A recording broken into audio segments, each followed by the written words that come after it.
Bonjour à tous, c'est le temps de l'information bilingue de la mi-journée sur la CRTV. Madame, Monsieur, merci de nous accorder votre attention. Hello Diane. Good afternoon, Doudou Nicole. D'abord les titres de cette édition en langue anglaise.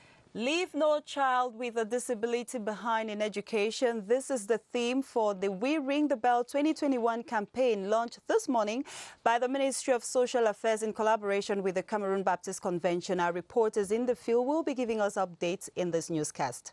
And our newsroom continues to appreciate the role of secretaries in the professional milieu, celebrated every Wednesday in the fourth week of April. This year, the event highlights the role of administrative assistants, receptionists, and other administrative support staff. Our guest this day is Nzenge Josephine Françoise, the president of these people, this group of persons in the country. And of course, we continue, and of course, we take you our feature story this day. We'll take you to the foot of Mount Fako in Boya to discover the Mokonda village, the village of renowned paramount ruler, late Chief Endeli, and our reporter will be giving us the peculiarities of this village and what Mokonda means. Do not miss this discovery towards the end of our newscast.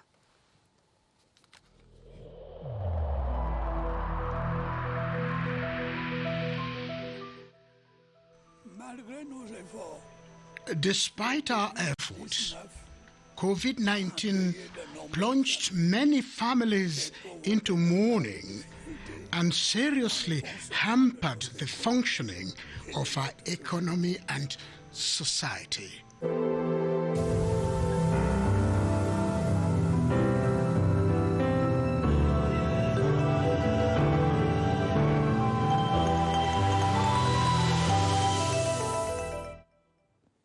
Bienvenue à cette demi-heure d'information bilingue sur la CRTV. En ouverture, l'éducation inclusive des enfants handicapés préoccupe ce jeudi au ministère des Affaires sociales. Lancement officiel en ce moment à Yaoundé de la campagne Tirer la sonnette d'alarme. C'est au siège de la Cameroon Baptist Convention. L'initiative mondiale à laquelle prend part le Cameroun depuis 2016 vise à tout mettre en œuvre pour que les élèves en situation de handicap fréquentent les écoles ordinaires comme leurs pairs. Les travaux en présentiel et par visioconférence ouverts par la ministre Pauline Irène Guéné doivent déboucher sur des résultats et pratiques qui changent les statistiques mondiales actuelles. Détails dans nos éditions futures.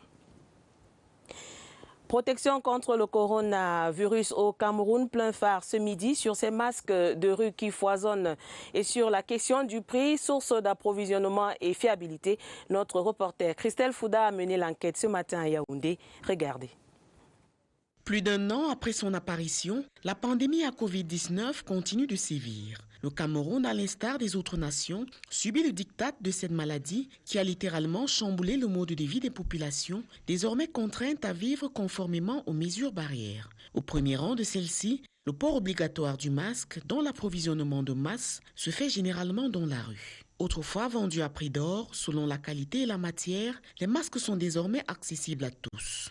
Une fourchette allant de 100 francs à 1000 francs CFA, permettant à chacun de trouver son compte dans la diversité des couleurs et modèles disponibles. Le ravitaillement, quant à lui, se fait pour l'essentiel auprès des grossistes, ceci nonobstant les normes en vigueur. Le masque, un accessoire vestimentaire et sanitaire, devenu indispensable et dont on ne pourra se défaire tant que la pandémie perdure.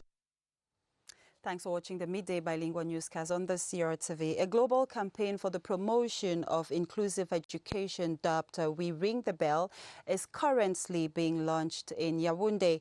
The Ministry of Social Affairs, in collaboration with the Cameroon Baptist Convention and other actors in the education sector, wish to ensure no child is left behind as concerns education in our country. It is a virtual campaign which engages key decision makers to strengthen their commitment to the education of learners with disabilities. Our reporters will be giving us details in a subsequent newscast. And we now talk COVID-19. Since the outbreak of the COVID-19 pandemic in Cameroon, that was in March 2020, the sale of medical and locally produced face masks have skyrocketed along streets and junctions in Yaoundé. Vendors of this much cherished items say their supplies come from medical facilities and other sources. Formerly sold at 1,000 francs a piece, today is sold at just 100 francs. Our reporter Romeo Kenyi went investigating and brought back this report. The colors are multiple. A face mask is now sold at 100 francs. A packet is bought between 3,000 and 4,500 francs. Speaking off microphone, some vendors say they purchase the mask from medical facilities around town, at times with the complicity of some health workers. Others, for their part, buy the mask from retail shops at the Yaoundé Central Market. Carrefour Jamon, Bata Lonkak and the Lonkak roundabout are the prominent sales point of the mask. Petty traders claim business has not been faring well ever since locally fabricated masks came into existence. The latter are sold at least for 200 francs each and last for long and can be washed when dirty. In all, there is availability of face masks across the street and the prices are affordable, an indication of fundamentals to keep at bay the propagation of the dreaded coronavirus pandemic in our community. Toujours dans le cadre de la riposte nationale contre le coronavirus, les cibles du vaccin AstraZeneca sont les mêmes que celles du Sinopharm. Les explications du Dr Joseph Fokam, il est virologue au Centre international de référence Chantal Biya. C'est dans un extrait sélectionné par notre reporter Évariste Eyenga. La priorité avait été donnée dans un premier temps pour la vaccination au personnel de santé et aussi aux personnes âgées de 50 ans et plus avec des comorbidités. Mais actuellement, il s'agissait juste d'une affaire de temps, pas du type de vaccin. Et donc maintenant au Cameroun, nous avons en deuxième lieu le vaccin AstraZeneca qui présente une efficacité similaire au vaccin de Sinopharm. Et donc tout le monde est éligible pour l'un ou l'autre vaccin. Et actuellement au Cameroun, avec l'arrivée de cette deuxième vague de vaccins, si vous avez 18 ans et plus, allez-y dans tout centre de vaccination. Faites-vous enregistrer et si vous êtes réellement éligible donc à la vaccination, vous recevrez gratuitement votre première dose et vous aurez aussi le rendez-vous pour la deuxième dose de vaccin qui donnera une réponse optimale en termes de protection. Chose à présent, chaque troisième jeudi du mois d'avril, la communauté internationale célèbre la journée mondiale des secrétaires. L'Association nationale des secrétaires célèbre cet événement en léger différé. Avant d'accueillir l'invité du journal tel qu'annoncé, je vous propose, madame, monsieur, d'aller voir quelques secrétaires dans leur rôle. C'est dans ce reportage de Sidoine Monka. Madame Ikeng. Odile Ikeng s'active dans ses fonctions depuis 9 ans, avec le même entrain. Parmi ses gestes quotidiens, l'on a ce bloc-notes qu'elle transporte à chaque fois qu'elle entre chez son directeur. J'ai pour rôle d'accueillir les usagers, s'ils sont déjà là, l'orientation. J'enregistre les dossiers arrivés et je les fais partie. Cette secrétaire de direction est un maillon essentiel dans son administration. Ses journées peuvent être entachées d'incompréhension avec sa hiérarchie, mais cela ne l'éloigne pas de ses objectifs. Ma motivation au travail, c'est l'amour que j'ai pour mon travail. Avec les prises de tête avec le patron, parfois ça arrive que j'ai omis, lui, de faire quelque chose. Ce métier recrute de plus en plus d'hommes, d'où la mutation de dénomination de secrétaire à assistant de direction. L'assistant de direction est plus proche du directeur parce qu'il peut même le seconder lorsqu'il n'est pas disponible. Le travail exige également une rectitude physique et morale. Une bonne secrétaire de direction doit être discret. Il doit avoir un esprit d'équipe. Il doit être concis, précis. Secrétaire ou assistant de direction, cette fonction compte et contribue à bâtir l'image de marque de l'entreprise.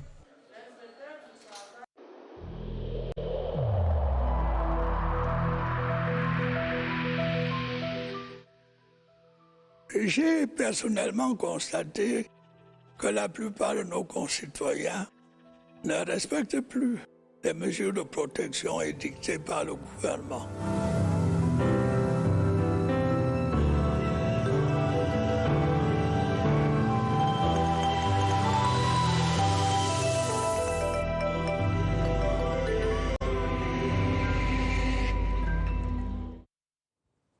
Le digital est une opportunité à saisir par les secrétaires. Madame, Monsieur, je reçois sur ce plateau Madame Zengue Joséphine François. C'est l'invitée du journal. Elle répond en qualité de présidente nationale de l'Organisation des secrétaires et assistants de direction du Cameroun. Elle est par ailleurs présidente de la Fédération africaine des professionnels en secrétariat et assistants de direction. Bonjour Madame. Bonjour à vous. Merci d'avoir accepté l'invitation de la CRTV. C'est moi qui vous remercie. Alors, la CRTV, dans le prolongement de la célébration de la Journée mondiale des secrétaires, vous reçoit sur ce plateau. Alors, plus que jamais, la profession est face au défi de confidentialité des documents administratifs avec l'émergence des réseaux sociaux. Et vous nous dites que le digital est une opportunité à saisir par les secrétaires. Effectivement, la secrétaire, c'est le maillon essentiel dans la circulation des documents. Une secrétaire, de par la définition, sait garder un secret, elle sait se taire. Déjà, quand on est secrétaire, on fait ces choses-là. On ajoute à cela l'adaptabilité et elle fait la cohésion au sein d'une équipe. Elle a tout intérêt à garder le secret et à être elle-même un exemple. C'est pour ça que le digital nous intéresse exactement en ce moment où nous avons beaucoup de problèmes avec la Covid-19 que nous connaissons et la fuite dans les réseaux sociaux. La secrétaire, c'est celle-là qui, en amont, va recevoir une information. Elle va la présenter au patron. Pour la diffuser, il va falloir qu'elle ait le OK. Elle ne va pas prendre les documents et les mettre à la portée de tous. Et même son ordinateur doit être codé. Elle doit avoir un code pour que tout le monde n'y ait pas accès. Pourquoi? Parce que si vous laissez votre machine comme ça, n'importe qui peut venir sur votre poste de travail, prendre des documents et c'est pas bon. Alors, vous avez donné là quelques pistes de solutions pour aider les secrétaires à ne pas faillir dans leur travail. Est-ce qu'au niveau international, vous avez pensé à organiser des rencontres, des conférences pour outiller davantage ces secrétaires-là à l'ère du numérique? Chaque année, nous avons une rencontre internationale dans un des pays. La fédération compte 16 membres. Et j'en assure la direction depuis 2016. Et chaque année, nous allons dans un pays. Le dernier en date, c'était la Guinée-Conakry. Et l'année dernière, 2020, nous aurions dû être au Sénégal. Malheureusement, ça n'a pas pu être fait. Et c'est pour ça que cette année, nous avons choisi de communiquer. Il n'y aura pas de festivités, il n'y aura pas de formation. Donc, c'est juste une information. Nous sommes là pour dire à nos sœurs, à nos consoeurs, nos confrères, que la secrétaire n'a pas été oubliée. Nous, on n'a pas été oubliés. La journée est bel et bien là. Et à cette occasion, je leur souhaite une bonne fête à tous les secrétaires du Cameroun. Alors, Madame Zengue Joséphine Françoise, avant de nous quitter, est-ce que vous avez quelques conseils à prodiguer aux secrétaires qui travaillent quand même d'arrache-pied auprès des directeurs pour que tout se passe bien? Alors, les secrétaires, elles savent qu'elles sont un maillon essentiel. C'est le miroir d'une entreprise, c'est une porte d'entrée. C'est par elles que tout passe. Si vous avez un bon comportement, ça démontre que votre société, elle est sérieuse. Mais si vous êtes n'importe comment, comme on dit, ça va pas le faire. Alors, la secrétaire, c'est quoi? La secrétaire, c'est cette personne qui est là, qui assiste le patron et qui peut à certains moments lui dire « Monsieur, écoutez, si vous allez vite, ne pensez pas que tout le monde va à la même vitesse que vous. S'il n'est pas patient, vous essayez de le calmer. » Et à mes sœurs secrétaires, je leur demande d'être des secrétaires avec 0 défaut. C'est difficile, mais on va y arriver. C'est pour ça que nous offrons des formations et je leur demande d'adhérer à l'organisation des secrétaires. Pour qui est ça, nous avons des formations. À celles qui sont un peu upgradées, là, elles essayent de former les autres. Et c'est comme ça que nous avançons main dans la main. La formation est le nœud essentiel. Merci Madame Zengue, Joséphine Françoise d'être passée à la CRTV. Dans la suite de cette édition, nous restons toujours avec le digital. Enjeu du cloud computing pour les entreprises africaines, le rôle des data centers. C'est sous ce thème que se déroule depuis hier, mercredi à Yaoundé, la 10e édition des journées de sensibilisation au système d'information à l'Université catholique d'Afrique centrale, campus d'Ekounou à Yéné. L'événement organisé par les étudiants en master management des systèmes d'information s'achève ce jeudi par une conférence sur le rôle des data centers. Joël Igor Abanda pour les détails.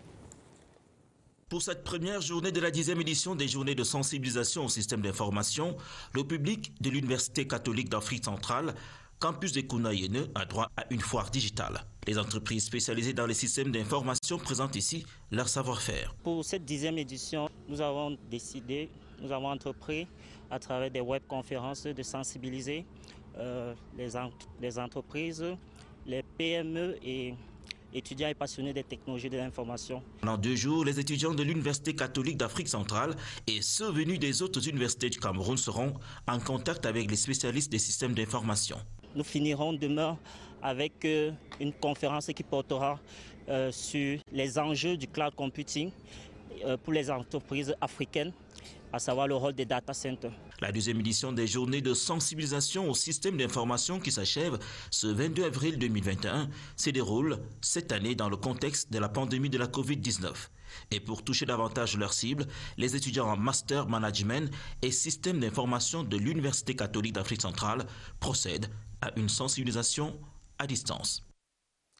The 89-kilometer Nkoleson-Din-Bagba stretch of road in the Upper Sanaga Division is said to be at 86% complete. The information was disclosed by the Control Mission during an inspection visit by the Minister Delegate at the Presidency in charge of public contracts, Ibrahim Talba Mala. Our reporter Kwancha Marie-Claire Do of CRTV Center has the details. It is at the 89-kilometer Nkoleson-Din stretch with an execution rate of 86% that the Minister Delegate at the Presidency of the Republic in charge of public contracts made his first stop. The road, according to the Control Mission, has been provisionally received and it was inaugurated in December 2020 with users already enjoying the jewel, even though with some cracks here and there. The Chinese construction company raised some challenges, which include the late payment of bills, late supply of equipment, and some water and electricity installations interrupting work in the area. Next stop was at the more than 40-kilometer Din-Bagba link, which is still under construction, as well as Bagba-Mbet Highway, with execution rates at over 63%. I am aware that they have some technical difficulties, but also financial difficulty. We discuss intern at the government so that we can find the solution to go faster than what we have seen. Concerning the Mbet-Bowa stretch of road, the minister reassured the population that studies are underway for the construction of the road, which will in the future link the central region to the east. And we now talk some education in this newscast. An awareness-raising campaign on information systems is underway at the Catholic University of Central Africa here in Yaoundé. The two-day event in its 10th edition highlights the importance of cloud computing and its impact on African organizations, as well as the role of data centers. Here now is an excerpt of the president of the 2021 edition of Awareness-Raising Days on Information Systems, William Otto. He expounds on the activities of this event. For this 10th edition of Awareness Days on Information Systems, we decided to innovate through web conferences on the current context. Data protection is a key element for any organization and any enterprise. The conference will be based on the key thematic, which is cloud computing and the impact on African organization and the role of data center.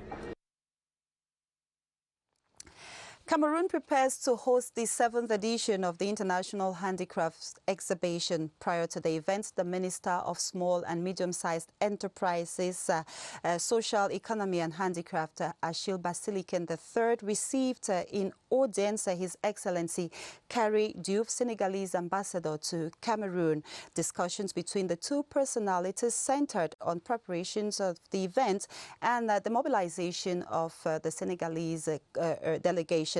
Let's now listen to an excerpt of the Minister of Small and Medium-Sized Enterprises, Achille Basilican III.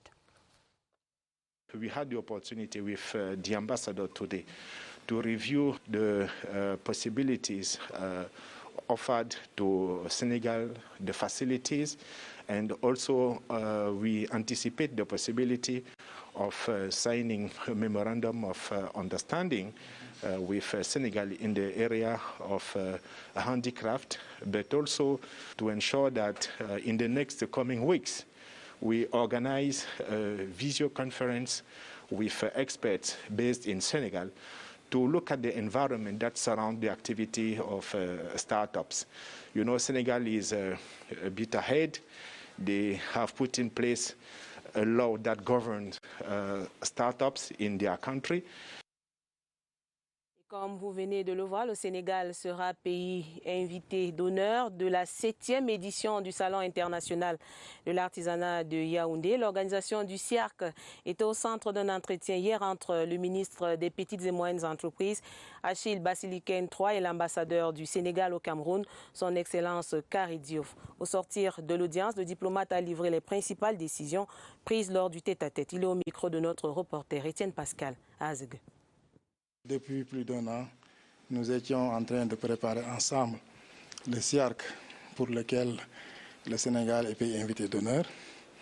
L'événement a été reporté, comme vous le savez, à raison de la pandémie, mais on continue le travail de préparation.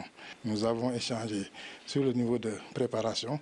La détermination reste du côté tant du Cameroun que du côté du Sénégal de faire en sorte que le CIARC puisse se tenir et que cela soit également un moment privilégié pour lancer la coopération entre le Sénégal et le Cameroun. Le Sénégal est un pays qui a un potentiel assez important en matière d'artisanat, qui a une grande expérience en matière de participation à des rencontres internationales dans le secteur de l'emploi. Fruit de la coopération diplomatique, la bibliothèque de l'Institut des Relations internationales du Cameroun s'enrichit de 167 livres, des ouvrages pour mieux comprendre le Japon au plan économique, culturel, social et sportif. Le don de la Nippon Foundation s'est déroulé au cours d'une cérémonie en présence du directeur de l'IRIC, le docteur Daniel Ubandongo, et l'ambassadeur du Japon au Cameroun, son Excellence Tutsumo Osawa. Le reportage de William Badier. Au dispositif d'accueil de l'ambassadeur extraordinaire et plénipotentiaire du Japon au Cameroun, le docteur Daniel Ubandongo, directeur de l'IRIC, et ses proches collaborateurs. Après un bref entretien à huis clos entre les deux hommes, la cérémonie de remise des livres s'est déroulée à la salle des actes de l'Institut. Nippon Foundation est une organisation philanthropique du Japon.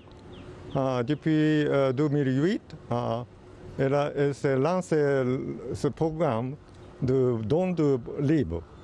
Et cette année, elle a sélectionné l'IRIC pour bénéficier de livres. 167 livres offerts par la Nippon Foundation viennent enrichir la bibliothèque de l'Institut des Relations internationales du Cameroun. Ce don d'ouvrages mis ainsi à la disposition de nos étudiants va leur permettre, n'est-ce pas, d'approfondir leur connaissance sur l'histoire of our economy and society.